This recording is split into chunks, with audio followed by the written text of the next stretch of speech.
Hello, so this is my third upload.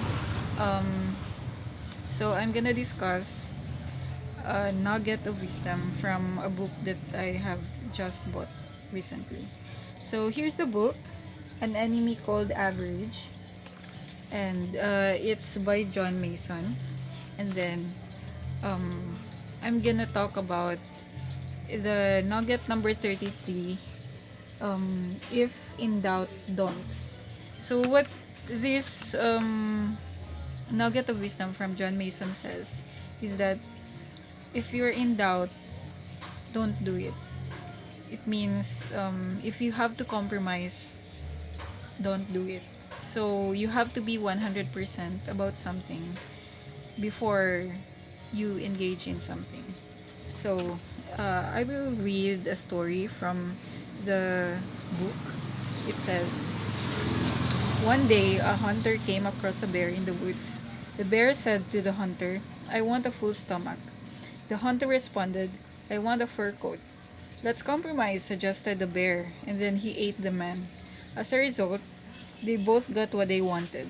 The bear went away with a full stomach, and the man went away wrapped in fur. So, that hunter learned the lesson of compromise. When deciding the lesser of two evils, choose neither. So, in Deuteronomy 30:19, the Lord said to his people, this day I call the heavens and earth as witnesses against you that I have set before you life and death, blessings and curses. Now choose life so that you and your children may live. You and I have a choice. Every day we must choose between life and death. We choose never We should never settle for anything. We should always seek the best. It is rarely the strong man who urges compromise. A compromise is often more expensive than either of the alternatives. Then it says, the call of God is a call to excellence, not to mediocrity. If anything is worth doing, it is worth doing well. If you can't do it with excellence, don't bother. Someone asked, if we don't have time to do it right, then when will you have time to do it over? When people allow compromise in one area, it always leaks and begins to affect other areas. So that's his opinion that if you're gonna compromise, don't do it, because if you're gonna do it, you're gonna compromise um, other areas as well. So it keeps on um, it will keep getting bigger if you're gonna compromise about something. It will um it will compromise other areas as well. One thing that happened to me recently was that there's someone who uh, wanted to get to know me, but he said that he's only attracted 7 over 10, and then I said that uh, I don't I don't want that because it's not 10 over 10. So I think that he should have been he should have been 10 over 10 about it before he wanted to get to know me. So I think I didn't want someone who would have compromised about the things that he wanted. So next, I'm gonna go on with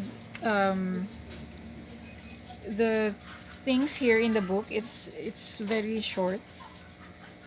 So according to the author, when people allow compromise in one area, it always seeks and begins to affect other areas. It also allows lies, deceit, and error to creep in and take over.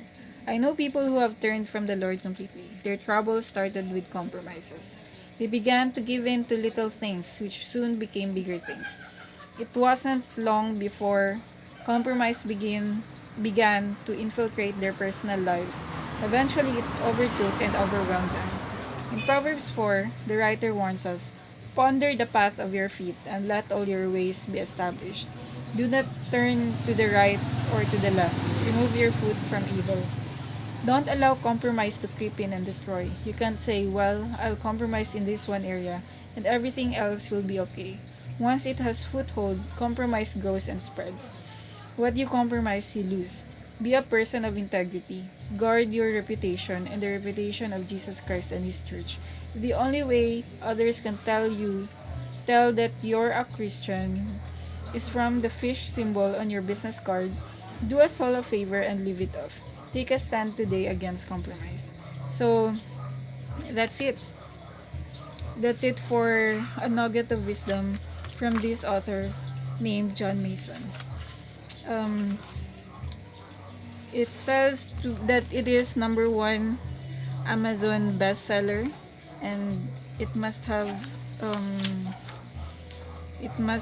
allowed people to